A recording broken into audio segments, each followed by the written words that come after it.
everyone, kembali lagi dengan aku Fiza.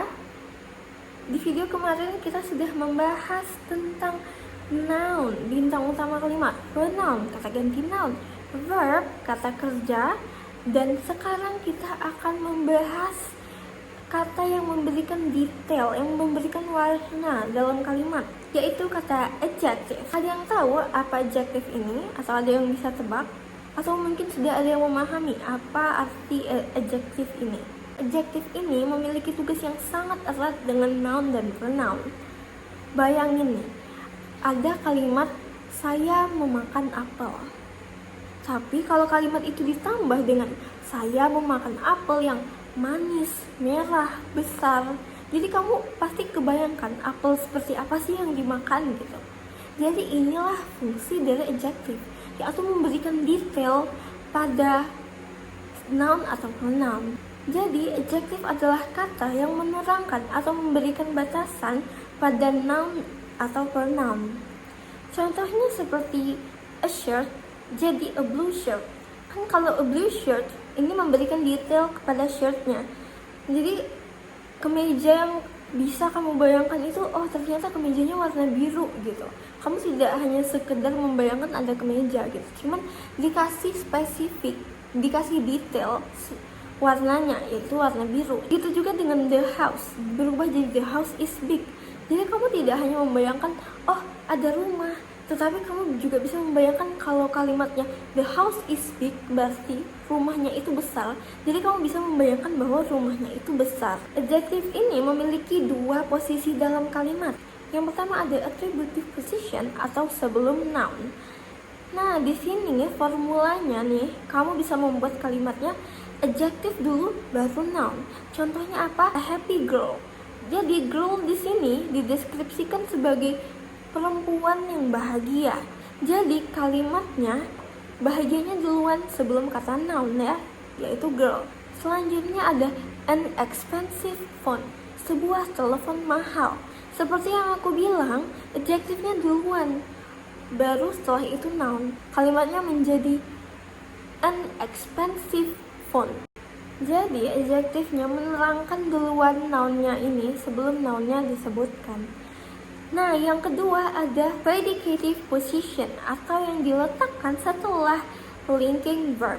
Nah, contohnya seperti she is tired. Di sini is-nya ini adalah linking verb kan.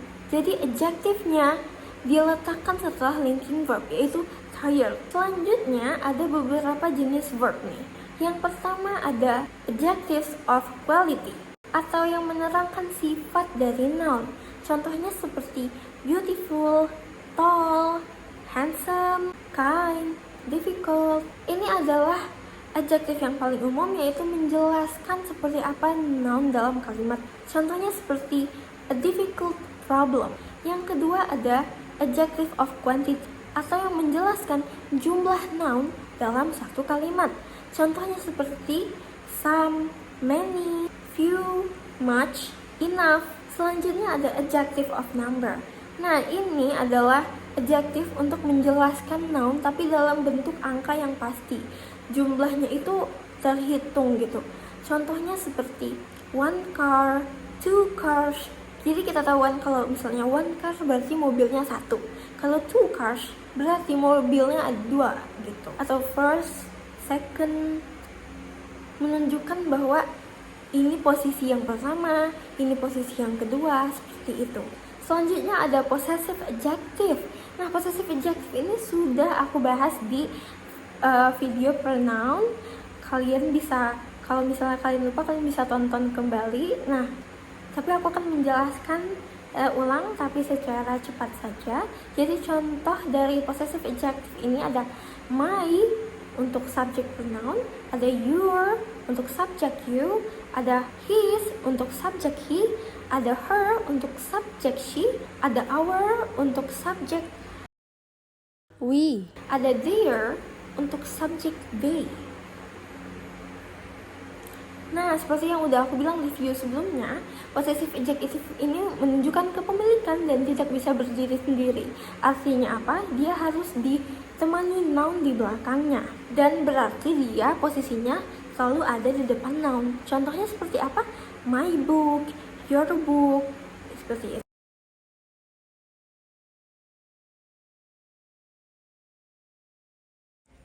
Adjective ini juga bisa untuk menyampaikan perbandingan, namanya degrees of comparison. Nah, yang pertama itu positive degree. Positive degree ini hanya mengaplikasikan adjective dalam satu kalimat tanpa perbandingan. Biasanya ini memakai adjective jenis adjective of the quality seperti tall, fast, expensive. Nah, contohnya seperti the building is tall.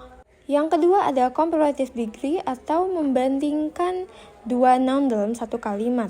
Nah, untuk membandingkan ini, jika adjektifnya itu dua suku kata, maka bisa ditambahkan er di belakangnya. Contohnya, tall menjadi taller, fast menjadi faster. Dan untuk kata adjektif yang memiliki 3 suku kata atau lebih seperti expensive, kamu bisa menambahkan more di depannya. Jadi dari expensive saja berubah menjadi more expensive. Contoh kalimatnya seperti he is taller than you.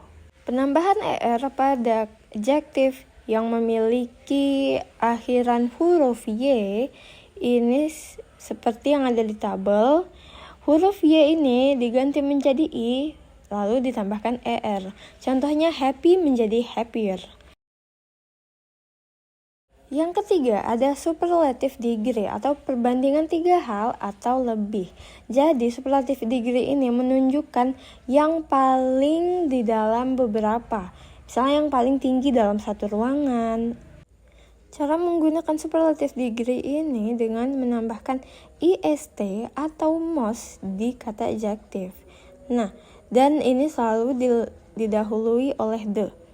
Contohnya seperti kamu ingin menyampaikan tall tapi menggunakan superlative degree, tall ini ditambahkan est. Seperti biasa kalau misalnya 2 suku kata dalam kata adjective tersebut hanya ditambahkan est, dan jika lebih seperti expensive ditambahkan most di depannya. Contohnya seperti this is the tallest building in the city. Kita bisa lihat di sini tallnya ditambahkan ist dan diawali dengan the.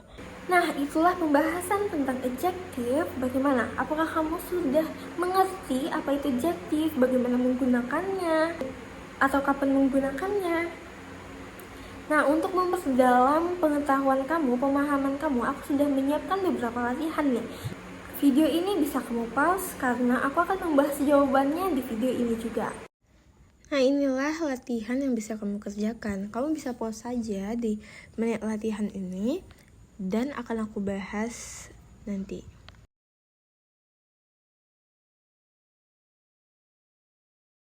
Jadi latihan ini menentukan jenis posisi atau fungsi adjektif yang dicetak tebal nih. Pada nomor 1 ada kalimat the soup tastes delicious dan kata sifat delicious berada pada posisi. Kalau kita lihat delicious ini terletak setelah taste, di mana taste ini adalah linking verb. Berarti jawabannya adalah B, predicative. Selanjutnya nomor 2, kalimat mana yang menggunakan adjektif pada posisi attributive. Yang kita tahu attributive adalah sebelum noun. Jadi kita lihat di sini yang menggunakan attributive adalah pilihan yang C, di mana di situ clever adalah adjektif dan student adalah noun. Maka itu adalah jenis dari posisi attributive. Nah, yang nomor 3 ada lengkapi kalimat comparative degree ini. Kalimatnya adalah this exercise is the previous one. Nah, kata sifatnya harus difficult. Nah, yang kita tahu comparative degree itu berarti tambahkan er atau tambahkan more di depan adjektifnya. Nah, kalau difficulty ini adalah 3 suku kata, maka kita cari pilihan yang menambahkan more di depan difficulty. Di sini ada 2, dan B dan C. Kita tahu contoh sebelumnya, untuk membandingkan itu menggunakan dan, jadi jawabannya adalah C, yaitu more difficult than. Yang nomor 4 adalah lengkapilah kalimat superlative degree. Kalimatnya she is singer in the country. Dan kata sifatnya adalah popular. Kalau superlative degree berarti kata adjektifnya ditambahkan ist di belakang atau ditambahkan most di depan kata adjektifnya dan menggunakan the ya. Karena kata popular ini 3 suku kata, maka kita menambahkan the most di depannya. Kita lihat jawaban mana yang the most, yaitu C. Nah, begitulah penjelasan dan latihan soal tentang adjektif. Kalau misalnya masih ada yang tidak kamu mengerti, kamu bisa komen di kolom komentar. Dan aku Fiza pamit undur diri. Jangan lupa like, comment, subscribe, dan hidupkan notifikasi agar kamu tidak ketinggalan video berikutnya. Keep learning and keep improving bersama Fiza. Bye-bye!